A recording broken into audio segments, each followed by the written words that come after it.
사사기서 20장 1절로 11절 그리고 36절부터 48절의 말씀을 가지고 첫 단추를 잘 끼워야 합니다라는 제목으로 이 시간 하나님의 말씀을 나누고자 합니다. 사랑하는 성도 여러분, 오늘 또 예배 가운데 또 말씀을 통해서 주시는 그 주님의 특별한 은혜가 저와 여러분 가운데 함께 하시기를 주님의 이름으로 축복합니다. 오늘 말씀은 지난주에 살펴보았던 그 사사기서 19장의 말씀과 연속되어지는 내용 중의 일부입니다. 우리가 지난주에 살펴보았듯이 성막에서 제사 업무를 담당하고 또 이스라엘 백성들에게 율법을 가르치는 일들과 함께 종교적인 업무를 담당하도록 하나님께 거룩하게 구별되어진 지파가 어느 지파였습니까? 레위 지파로 우리는 잘 알고 있죠. 그런데 지난주에 살펴봤던 레위기서 19장에 보면 이렇게 하나님께 거룩하게 구별되어진 지파로 잘 알려진 레위 지파 중에서도 한 레위인이 자신의 부인 외에 또 다른 첩을 두고 바람을 피우는 일을 하게 됩니다. 이에 질세라 레위인의 첩도 맞바람을 피우게 되죠. 그러면서 자신의 친정집으로 돌아가 버립니다. 그러면서 일이 급기야 이제 커지기 시작했습니다.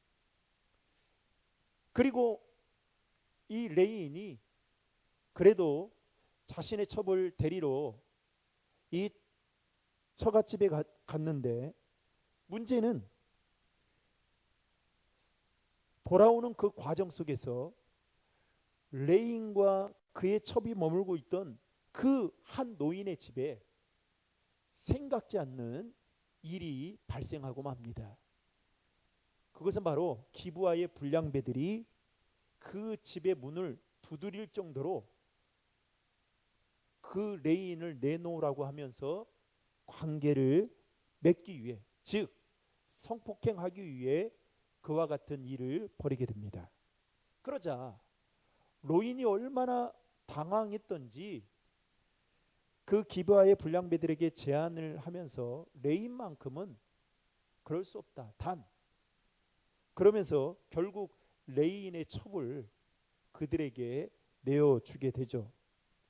그러자 이 기브아의 불량배들이 집단으로 돌아가면서 밤새도록 이 첩을 성폭행을 하고, 그리고 얼마나 힘들었던지 이 레위인의 첩은 결국 그 일을 당해서 죽고 말게 됩니다. 그리고 이 레위인은 자신의 첩의 그 시신을 12토막 내어서 각 이스라엘 지파로 보내는 사실을 우리는 지난주에 살펴보았습니다. 그리고 이어서 오늘 본문인 사사기서 20장은 이 레위인이 보낸 첩의 시체를 받고 놀란 이스라엘 백성들이 미스바에 모이게 됩니다. 그런데 이날 모인 이스라엘 백성들의 11지파의 숫자가 40만 명이었다라고 말하고 있습니다. 그리고 그곳에서 미스바의 총회가 열리게 되는데요. 2절의 말씀을 우리 다 함께 읽겠습니다. 온 백성의 어른 곧 이스라엘 모든 지파의 어른들은 하나님의 백성의 총회에 섰고 칼을 빼는 보병은 40만 명이었으며, 여러분 40만 명이 미스바에 모였다는 것은요, 40만 명 정도 되면 전주에 살고 있는 인구수 정도 됩니다. 그런데 이 40만 명이 모였다는 것은 여러분 사사시대 때 이스라엘 백성들이 이렇게 단결하기 위해 힘을 모았던 적이 단 한 번도 없었습니다. 예를 들면 여선지자였던, 사사시대의 여선지자였던 누가 있었습니까? 드보라가 있었죠. 그런데 이 드보라가 철병과를 가지고 있는 시스라와 싸움을 할 때에 여러분 12지파가 다 모였느냐? 그렇지 않았습니다. 그때 모인 숫자가 성경은 10,000명이었다라고 말하고 있습니다. 게다가 기드온이 미디안과 싸울 때에도 군사를 모집했는데 여러분 그때 모인 숫자가 몇 명이었냐? 3만 고작 3만 2천 명밖에 되지 않았습니다. 이걸 보면 이스라엘 백성들은 이 운명 공동체인데도 불구하고 가나안 정복을 위해서 가나안 족속들과 싸움을 하는 데 있어서 매우 소극적이었던 것을 알 수 있습니다. 그런데 이 레인의 첩이 죽은 이 사건을 두고 얼마나 붕괴하고 싸우겠다고 하던지 오늘 몇 명이 모였다고요? 40만 명이 모였다는 것은 극히 드문 일이었던 것이죠. 40만 명이 모여 이스라엘 총회 앞에서 레이는 토막 시체 사건에 대한 보고를 하게 됩니다. 그런데 이 레인이 그렇게 많은 숫자 앞에서 보고를 하는데 그 보고하는 데 있어서 교묘하게 사건을 왜곡해서 보고하는 것을 알 수가 있습니다. 먼저 레위는 자신이 왜 첩과 안식일 전날 밤에야 길을 가게 되었는지에 대해서 설명하지 않고 오히려 자신에게 유리하도록 진술하고 있는 것을 볼 수 있습니다. 여러분 본래 기브와 불량배들은 누구와 관계를 가지려고 했어요? 레위인과 관계를 가지려고 했지 이 첩을 죽이려고 했던 것은 아니었습니다. 그런데 이 레위인은 기브와의 불량배들이 처음부터 나를 죽이려고 했고 그런 과정 속에서 자신은 못 죽이고 첩만 잡아서 성폭행하고 잡아 죽였다라고 보고합니다. 여러분 5절의 말씀 다 함께 읽겠습니다. 기브아 사람들이 나를 치러 일어나서 밤에 내가 묵고 있던 집을 에워싸고 나를 죽이려 하고 내 첩을 욕보여 그를 죽게 한지라. 이처럼 레위는 자신이 유리한 쪽으로 교묘하게 애곡해서 진술을 했습니다. 여러분 사실 이 사건을 제대로 판단하려면 레위인이 왜 3일째 되던 날 떠났어야만 했죠. 자신의 장인이 그렇게 친절하게 그 대접을 하고 그래도 왜요? 그가 해야 될 레위인으로서의 사명이 있기 때문에 그렇습니다. 그런데 안식일 전날 밤늦게서야 길을 떠나게 되었는지 이것을 충분히 알아봐야 했고 또 이 사건에 대해서 누구의 말도 들어봐야 될까요? 반대쪽인 기브와 불량배들, 기브와 사람들의 말도 들어봐야만 했을 겁니다. 그런데 이 미스바 총회는 당연히 있어야 될 절차는 완전히 생략하고 그냥 서둘러서 그들을 처단할 것을 결정을 내리게 됩니다. 한마디로 말하면 미스바 총회는 누구의 말만 듣고 이와 같은 결정을 내렸냐? 레인의 말만 듣고 이와 같은 결정을 내린 것 자체가 첫 단추를 잘 깨지 못한 일이었다라고 볼 수 있다라는 것이죠. 더욱이 이러한 행동은 여러분 성경적으로 봐도 매우 이배되는 일이었습니다. 신명기 19장 15절의 말씀을 화면을 보고 같이 읽겠습니다. 사람의 모든 악에 관하여 또한 모든 죄에 관하여는 한 증인으로만 정할 것이 아니요 두 증인의 입으로나 또는 세 증인의 입으로 그 사건을 확정할 것이며. 그러니까 어떠한 문제가 있으면 누구의 이야기만 들으면 안 돼요? 한쪽 사람의 이야기만 들으면 절대로 안 된다는 거예요. 제가 예전에 이야기했나요? 부교육자로 사회 가는데 아니 어느 날 담임 목사님이 저를 부르는 거예요. 그러면서 야 심각하다. 그래서 왜 그러냐고 했더니 이 일 때문에 장로님들이 지금 김 목사를 나가야 된다고 이야기를 한다. 그때가 우리 집사람이 셋째 아이를 임신할 때였습니다. 그래서 목사님 도대체 왜 그렇습니까? 제가 무슨 잘못을 했길래 그랬더니 아니 그러니까 성추행을 했다라는 거예요. 그래서 아니 이게 무슨 말씀이냐고 그랬더니 목사님이 들었던 이야기에 따르면 김 목사가 그냥 그 성적인 발언을 한 거에 대해서 성추행으로 느껴서 이 이야기가 계속 지금 막 눈두덩이처럼 퍼져서 결국 나가야 된다. 그래서 아니 목사님 그러면 그 성추행 발언과 같은 말이 무슨 말입니까? 라고 했더니 제가 담당했던 교구 식구 중에 한 분이 옷을 좀 자유롭게 입고 다니시는 분들이 있었습니다. 그러니까 이제 남자들도 저는 지금도 그렇지만 저는 제 평생에 지금까지 나시를 입어본 적이 없어요. 이 짧은 나시를 입어본 적이 없습니다. 그리고 제가 여름이면 여러분 얼마나 더워요. 전 더운 걸 많이 느껴서 제 나름 수영도 하고 싶어요. 그런데 이 수영복 자체가 저는 이게 입는 것 자체가 저는 다른 사람들한테 이게 그래서 저는 수영을 제가 해본 적이 없어요. 수영장 가서 해본 적이 없어요. 저는 좀 저한테는 이게 부끄럽더라고요. 예? 그런데 제가 어느 날 그 이제 집사님이 금요기도에 이제 참여를 하러 본당으로 내려오고 있는데 아주 이렇게 반나시 여러분 아시지 않습니까? 그리고 옷도 이게 긴데 여기에 이렇게 다 보이는 나시를 입고 오셨어요. 그래서 제가 아이고 집사님 시원하시겠습니다. 이거를 이제 이렇게 돌려서 그렇게 이제 유머스럽게 했는데 그게 이제 집사님한테는 마음의 불편함이 있었던 겁니다. 그래서 이것을 이제 구역장님한테 이야기를 해서 구역장님이 또 어쩜 그럴 수 있냐 막 그래가지고 장로님들한테 이야기해가지고 이제 이렇다 한 거예요. 그래서 목사님이 저를 부른 겁니다. 목사님, 저는 추행한 적도 없고요. 그리고 만약에 이 일 때문에 그렇다면 제가 삼자대면 하고 이 일 마무리 뭐 이것 때문에 제가 그렇다고 한다면 저는 뭐 가야 되죠 하고 저도 당당하게 이야기를 했습니다. 그랬더니 아니다는 거예요. 삼자대면 할 필요도 없이 그냥 잘못했다 하면 된다고. 그래서 제가 어떻게 한지 아세요?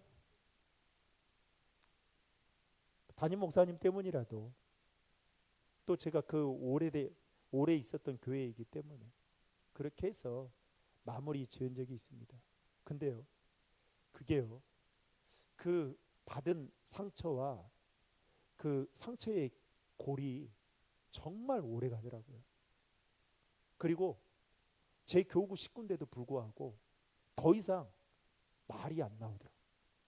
도대체 무슨 말을 하면 어떻게 이렇게 곡하게 해석해서 말을 할 수 있을까? 그래가지고요, 정말 사역하는데 너무너무 힘들었던 적이 있습니다. 이후에 그 일이 한참 지나고 나서 아이를 다 이제 셋째 아이를 낳고 제가 집사람한테 그때 당시에 그 일을 이야기했던 적이 생각이 나는데요. 여러분, 그래서 성경은 뭐라고 이야기하느냐? 어떠한 사건이 일어나면 한쪽 사람에게만 일방적으로 들어서는 안 된다 라고 분명하게 말하고 있습니다. 여하튼 이스라엘 백성들은 미스바 총회를 통해서 이러한 악행을 저지른 기브아 사람들을 처단할 것을 이제 잠정 결정을 내리게 됩니다. 9절과 10절 말씀에 보면 우리 같이 한번 읽을까요? 우리가 이제 기브아 사람에게 이렇게 행하리니 곧 제비를 뽑아서 그들을 치되 우리가 이스라엘 모든 지파 중에서 100명의 10명 1000명의 100명 10,000명의 1000명을 뽑아 그 백성을 위하여 양식을 준비하고 그들에게 베냐민의 기브아에 가서 그 무리가 이스라엘 중에서 망령된 일을 행하도록 징계하게 하리라 하니라. 아멘. 여러분, 여기서 한 가지 생각해 볼 것은 이스라엘 백성들이라면, 여러분 하나님께 택함을 받은 이스라엘 백성들이라고 한다면, 여러분 이러한 일이 있을 때에 그들이 미스바에 40만 명이나 모였다는 거예요. 그러면 40만 명이 모여서 하나님 앞에 나와서 마음을 다해 기도했더라면 이 사건을 두고 하나님 어떻게 하면 좋겠습니까? 라고 물었더라면 얼마나 좋았겠는가라는 생각을 가져보게 되었습니다. 그런데 오늘 본문을 아무리 눈뜨고 살펴봐도 그들은 하나님께 기도했다라는 말은 전혀 나오지 않고, 무려 48절 중에 그 말씀이, 여러분 48절이면 엄청난 분량의 양이지 않습니까? 나오지 않고 오히려 인간적인 방법으로 이 문제를 해결하고자 결국 미스바 총회에서 어떻게 해요? 그들을 처단할 것을 결의했다라는 것입니다. 그리고 이 결정에 대해서 베냐민 지파에게 악한 짓을 한 기브아의 깡패들을, 불량배들을 내놓으라고 통보하게 됩니다. 이 말을 들은 베냐민 지파가 아니 미스바의 총회에 대해서 부정을 하면서 그들의 말을 듣지 않고 버티는 장면이 나오는데요. 12절과 13절의 말씀을 다 함께 읽겠습니다. 이스라엘 지파들이 베냐민 온 지파에 사람을 보내어 두루 다니며 이르기를 너희 중에서 생긴 이 악행이 어찌 됨이냐. 그런즉 이제 기브아 사람들 곧 그 불량배들을 우리에게 넘겨주어서 우리가 그들을 죽여 이스라엘 중에서 악을 제거하여 버리게 하라 하나 베냐민 자손이 그들의 형제 이스라엘 자손의 말을 듣지 아니하고. 그러니까 눈은 눈으로 이는 이로 동해 보복처럼 그렇게 똑같이 응대하고 있는 것을 볼 수 있습니다. 레인의 말만 듣고 일반적으로 결정을 내린 것도 여러분 문제라고 말할 수 있지만, 이보다 더 큰 문제는 베냐민 지파의 결정도 문제였어요. 왜냐하면 그들이 받아들이기, 그들이 납득하기 힘든 총회의 결정이라 할지라도 여러분 기브아 불량배들의 악을 제거한다라는 차원에서 여러분 성폭행을 하고 사람을 죽인 것은 엄밀히 말하면 죄 아닙니까? 죄죠. 저는 좀 정치적인 이야기 잘 안 하려고 하지만 여러분 백을 받은 건 죄죠. 요즘 뭐 김영란법에 따르면 그렇지 않아요? 그런데 다 얼마나 뭐 이상하게 뭐 되는지 죄예요, 죄. 그런데 그러면 그거에 따라 승복을 하고 어떻게 해요?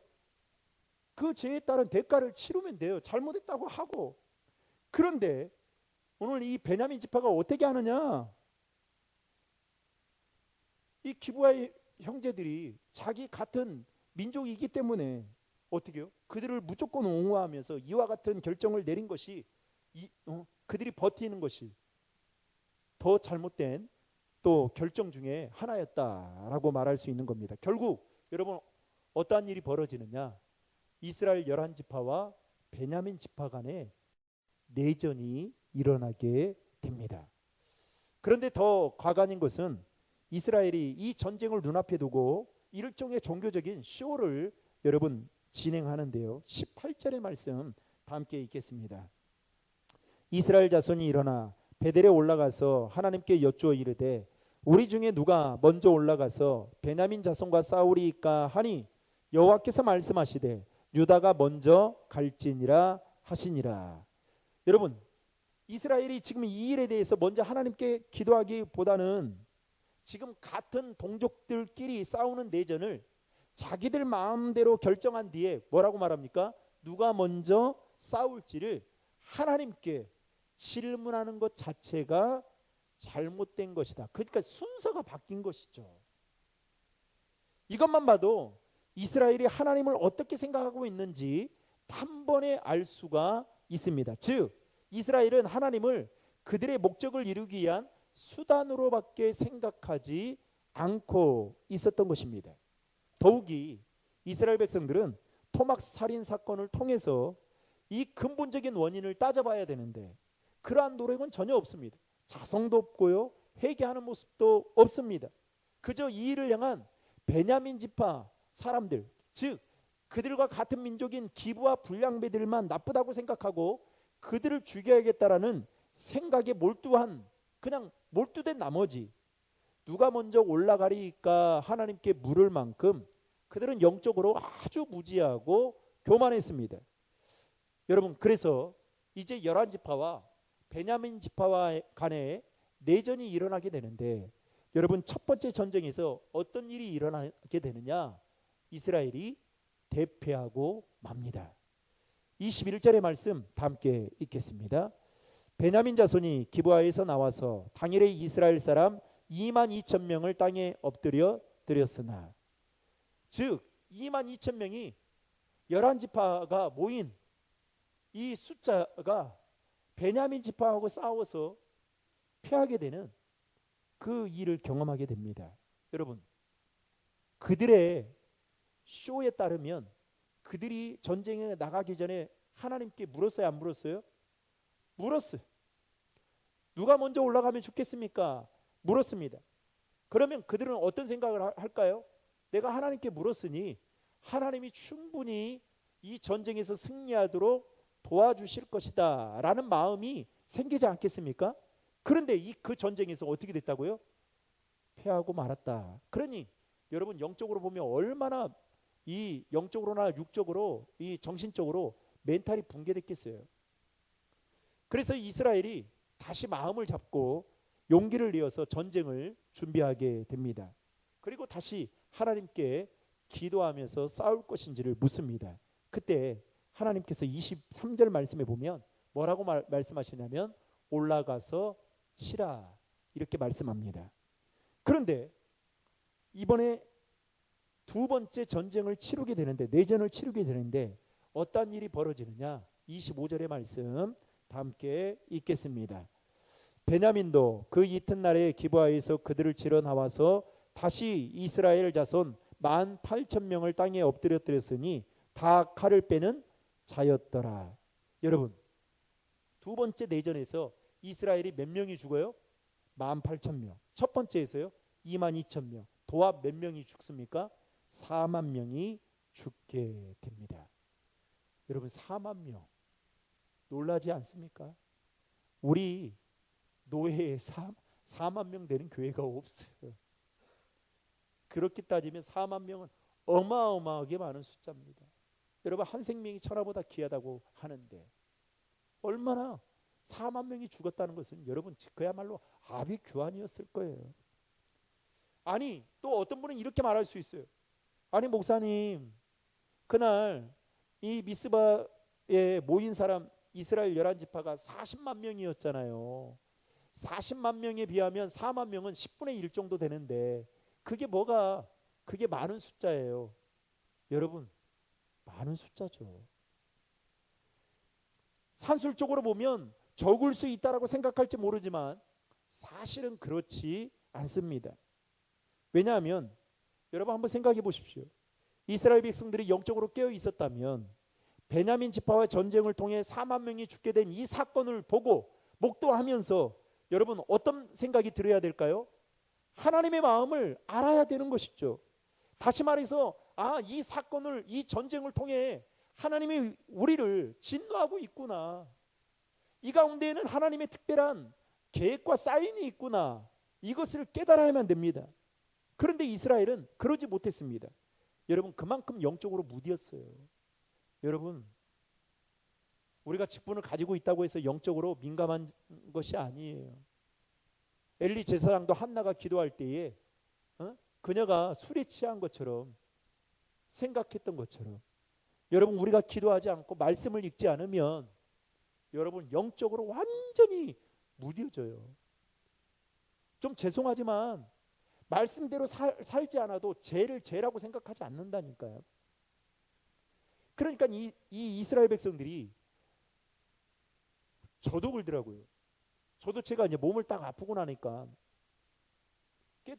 제 삶을 돌아보게 되더라고요. 더 제 목회도 돌아보게 되고, 하나님 앞에 걸림돌이 되는 것이 무엇이 있었는지 또 반성하게 되고, 교만했던 것들을 회개하게 되고. 여러분, 그러면서 사람이 어떻게 됩니까? 겸손해지는 거 아니겠습니까? 그런데 사람은 영적으로 하나님 말씀과 기도하는 일에 여러분 전념하지 않고 하나님의 말씀과 정반대되는 사람은 여러분 영적으로 무딜 만큼 무뎌져요. 말씀을 읽지 않는다는 것은 자신을 돌아보지 않는다는 거거든요. 여러분, 말씀을 읽어야 자신을 돌아보게 돼요. 왜요? 그 말씀이 나를 찔리게 만들거든요. 그 말씀이 나를 회개하게 만들고 그 말씀이 나를 기도하게 만들거든요. 그러니까 말씀을 읽지도 않고 기도도 하지 않으니까 어떻게 해요? 자신을 돌아볼 기회가 없는 거죠. 그러니까 이스라엘 백성들이 이렇게 살았던 겁니다.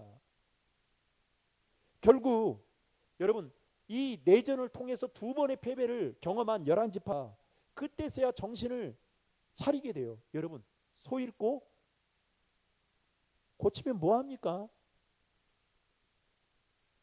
고치면 뭐 하냐고요. 4만 명이나 죽었는데, 아니 목사님 그래도 시작이 반이라고요. 여러분의 인생에 이와 같은 일이 벌어졌을 때 여러분 그래도 나는 괜찮아 이렇게 하실 분 있습니까? 아니죠. 여러분 여름에 되면, 아니 겨울에 되면 우리가 감기에, 독감에 걸리지 않으려고 뭘 맞아요? 예방 주사를 맞잖아요. 미리 어떻게 해요? 감기에 걸리지 않으려고 예방 주사를 맞고 대상포진을 맞는 거 아니겠습니까? 그런데 다 걸리고 나서야 그때 맞으면 어떻게 되겠어요? 얼마나 힘들겠어요. 그래 이스라엘 백성들이 두 번의 이 패배를 하고 나서 그때서야 비로소 베델로 올라가서 오늘 뭘 하고 있느냐, 성경에 보면 금식하고 번제와 화목제를 드리면서 하나님께 싸워야 될지 말아야 될지 묻습니다. 여러분 26절과 27절의 말씀 다 함께 읽겠습니다. 이에 온 이스라엘 자손 모든 백성이 올라가 베델에 이르러 울며 거기서 여호와 앞에 앉아서 그날이 저물도록 금식하고 번제와 화목제를 여호와 앞에 드리고 이스라엘 자손이 여호와께 물으니라. 그때에는 하나님의 언약궤가 거기 있고. 그러니까 여러분 그동안 이스라엘 열한 지파는 이 40만 명 숫자만 믿고 그 수가 자신들에게 승리를 가져다 줄 수 있다라고 생각을 하고 그냥 형식적으로 쇼를 부린 거예요. 그러다가 이 두 번의 전쟁에서 초토화되니까 그때서야 깨달은 게 뭐예요? 하나님의 도우심이 없이는 절대로 승리할 수가 없겠구나. 숫자가 중요한 것이 아니구나 라는 사실을 깨닫고 그 다음에 어떻게 했다고요? 금식하고 하나님께 번제와 화목제를 드렸다라고 성경은 말하고 있습니다. 이들의 이와 같은 모습에 하나님은 승리의 약속을 해주시면서 뭐라고 말씀하냐면 나가라 라고 응답하시는데요. 28절의 말씀 다 함께 읽겠습니다. 아론의 손자인 엘리아살의 아들 비느하스가 그 앞에 모시고 섰더라. 이스라엘 자손이 여쭈기를 우리가 다시 나아가 내 형제 베냐민 자손과 싸우리이까 말리이까 하니 여호와께서 이르시되 올라가라. 내일은 내가 그를 내 손에 넘겨주리라 하시는지라. 아멘. 이 말씀에 의지해서 이스라엘 열한 지파가 기브아 주위에 매복하고 있다가 전쟁을 벌이게 됩니다. 그리고 그 전쟁에서 승리를 하게 되는데 그때 당시에 25,100명이 베냐민 사람이 죽게 되죠. 35절에 보면 당일에 이스라엘 자손이 베냐민 사람 25,100명을 죽였으니 다 칼을 빼는 자였다. 그러니까 전사였다라는 겁니다. 여기서 끝나지 않아요. 47절과 48절에 보면 이스라엘은 베냐민 사람 600명만 남기고 그야말로 성읍과 가축과 모든 것들을 다 칼날로 칠 정도로 완벽한 승리를 거두게 됩니다. 그동안 우리가 살펴봤듯이 하나님께 구별되어진 레위인이 자신의 부인 외에 첩을 둔 일을 시작으로 그 첩이 맞바람을 피고 그리고 결국 그 첩을 데려오는 그 과정 속에서 다시 돌아오는 길목에 기브와 불량배들에 의해 성폭행을 당하고 그 첩은 죽게 되죠. 이것을 두고 분개한 나머지 레위인은 자신의 첩의 시신을 12조각 내어서 이스라엘 각 지파에게 보내는 그야말로 전무후무한 전대미문의 사건이 이 일을 통해 벌어지게 됩니다. 그러면서 오늘 말씀에 따르면 베냐민 지파와 이스라엘 열한 지파 간의 내전이 이루어지면서 열한 지파의 사람 4만 명이 죽게 되고 그리고 베냐민 지파는 6만 명, 산술적으로는 6만 명이 죽고 600명만 남게 되는, 여러분 엄청나게 이스라엘 민족으로서는 아픔과 상처가 크게 남게 된 이 사건을 보면서 오늘 하나님이 우리에게 주시는 교훈이 여러분 무엇일까요? 이 일은 엄밀히 말하면 어디에서부터 시작된 거예요? 한 레인이 하나님이 주신 사명의 자리를 버리고 자신의 소견대로 하나님의 말씀 따라가 아니라 자신의 소견대로 행동했을 때 이스라엘 공동체 전체가 막대한 피해를 입게 되었다라는 것을 우리에게 가르쳐 주고 있습니다. 여러분, 이것은 무엇을 우리에게 의미하는 걸까요? 우리도 이 레인과 같이 하나님이 주신 사명의 자리를 버리고 이 레인처럼 자신의 소견대로 사사시대의 이스라엘 백성들처럼 자신의 기분대로 감정대로 살아가게 될 때에 내가 속한 공동체뿐만 아니라 내가 속한 가정, 내가 머물고 있는 직장에도 얼마나 막대한 피해가 입게 된다라는 것을 우리에게 지금 가르쳐 주고 있는 겁니다. 그래서 여러분, 모든 공동체의 식구들이 하나님 앞에 올곧게 다 서면 좋겠지만 여러분, 제가 부흥하는 교회들을 보면 딱 한 사람이더라고요. 많지도 않습니다. 부흥하는 교회의 특징 중에 하나는 정말 믿음으로 올곧게 서 있는 몇 사람 통해서 교회가 저는 부흥되는 것을 제 눈으로 확실하게 봤습니다. 가정도 마찬가지예요.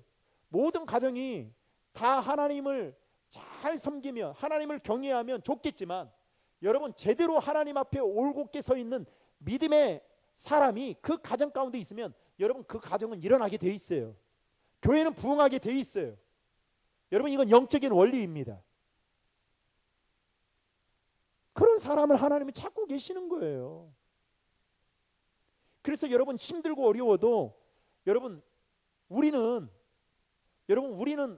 사명 따라 살아가는 인생이잖아요. 여러분, 사명은 언제 끝이 나는지 아십니까? 여러분, 성경에 나이가 정해져 있습니까? 없어요. 그냥 총회법에 정해져 있는 거예요. 70세로. 그런데 요즘에는 여러분, 과학기술이 발달돼 가지고 여러분, 현대의학이 발달돼 가지고 여러분 70세여도 얼마나 건강하세요. 뭐 교회 일은 뭐 후배들을 위해서 좀 후배들을 양육하고 또 교회가 더 건강해, 구조적으로 제도적으로 더 건강해 시스템적으로 돌아가려면 그렇게 물러나는 것도 후배들을 위해서 교회를 위해서 좋은 일이지만 엄밀히 말하면 사명은 여러분 언제 끝이 나느냐? 하나님이 부르시는 그날 끝나는 거예요. 여러분, 기도가 기한이 있습니까? 저는 70세 됐으니까 이제 기도 안 할 거예요. 저는 70세 됐으니까 말씀도 읽지 않을 거예요. 여러분, 기한이 있냐고요? 없습니다. 여러분, 그 사명을 감당하는 게 힘들어요. 예수님도 여러분 십자가를 지시기 눈앞에 두고 얼마나 부담스러웠던지 어떻게 해요? 겟세마네 동산에 가서 되도록이면 이 십자가를 나에게서 옮겨달라고 하잖아요. 여러분, 우리가 직분을 맡고 사명을 갖고 있는 것은 때로는 부담되는 일입니다. 그러나 여러분, 그것은 오히려 하나님과 나와의 관계가 더 친밀해지는 것이고요, 하나님의 복을 받을 수 있는 여러분 통로예요. 그래서 어떻게 해요? 우리는 절대 사명의 자리를 벗어나면 안 되는 겁니다. 즉 자신의 소견대로 살아가는 인생으로 우리 인생을 살아가도록 내버려 둔다라는 것은 안 된다라는 것이죠. 또 하나 생각해야 할 점은 이 베냐민 지파가 기브아의 불량배들의 잘못된 행동에 대해서 미스바 총회에서 그들을 처단할 것을 결정하고 내어주라고 했을 때에 어떻게 합니까? 내어주지 않고 무조건 옹호하고 감싸줍니다. 왜요? 같은 민족이니까, 한 핏줄이니까. 그래서 어떻게 합니까? 그냥 내버려둬요. 반대합니다. 결국 어떻게 됩니까? 내전으로 이어졌습니다. 여러분, 때로는 마치 이런 것과 같은 거예요. 부모가 자녀들을 양육하는 데 있어서 여러분, 징계와 책망이 없이 무조건 감싸기만 하면 어떻게 될까요? 그게 진정한 사랑일까요? 아니죠. 때로는 자녀들이 잘못하고 말을 해도 듣지 않으면 어떻게 해요? 때로는 징계하고 책망을 해야 돼요. 왜요? 그것이 자녀들의 인생을 망치게 하는 것이 아니라 자녀들의 인생을 복되게 하는 것이기 때문에. 그래서 어떻게 해요? 귀에 굳은 살이 배기도록 이야기해야 하는 겁니다. 저도 우리 아이들이 제 마음에 신앙생활 하는 거 보면 마음에 안 들 때 있어요. 그럼 제가 항상 하는 이야기가 있습니다. 야, 너 목사 자녀라고 천국 가는 거 아니야. 내가 너를 겁박하려고 이런 말을 하는 게 아니라 아빠도 너도 하나님 앞에 설 때에는 다 1대1이야. 그리고 네가 한 만큼 네가 복을 받고 네가 상급을 받고 그래. 제가 늘 이야기하거든요. 정말 귀에 굳은 살이 매기도록 이야기합니다. 그렇게라도 살아가는 게 자녀들이 잘 되는 거죠. 그런데 우리는 어떻게 해요? 요즘에는 자녀들이 얼마나 하나님보다 더 귀하던지 그냥 자녀 하나 가지고 그냥 쫄쫄 매가지고 그죠? 어떻게 해보들 못하고 그냥 매여 사는 거예요. 마지막으로 이 사건을 두고 이스라엘 11지파가 모여서 제가 앞에서도 언급한 바와 같이 하나님께 눈물로 회개하고 기도했더라면, 그리고 하나님의 뜻을 물었더라면 이와 같은 내전의 아픔을 겪지 않았을 텐데, 그들은 이 사건을 무엇으로 받아들인 거예요? 감정적으로 받아들이고 감정적으로 대응했던 것을 볼 수 있습니다. 물론 이스라엘 11지파가 베냐민 지파와의 내전을 통해서 승리는 했지만 여러분, 그게 승리입니까? 아니죠. 같은 민족끼리 싸우는데.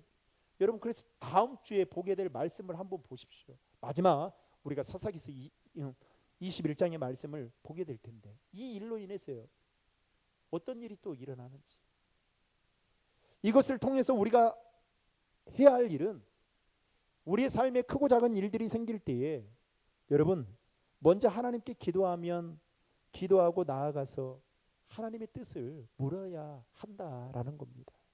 이게 바로 믿음의 사람들이 가지고 있는 여러분 자세예요. 그래서 여러분, 영적으로 깨어있는 사람은 어떤 사람인지 아세요?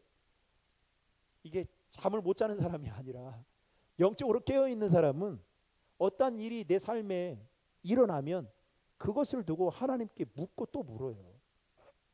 하나님, 잠자다가 꿈을 꾸면 하나님, 이 꿈이 하나님이 저에게 말씀하시고자 하는 꿈인 것 같은데 도대체 무엇입니까?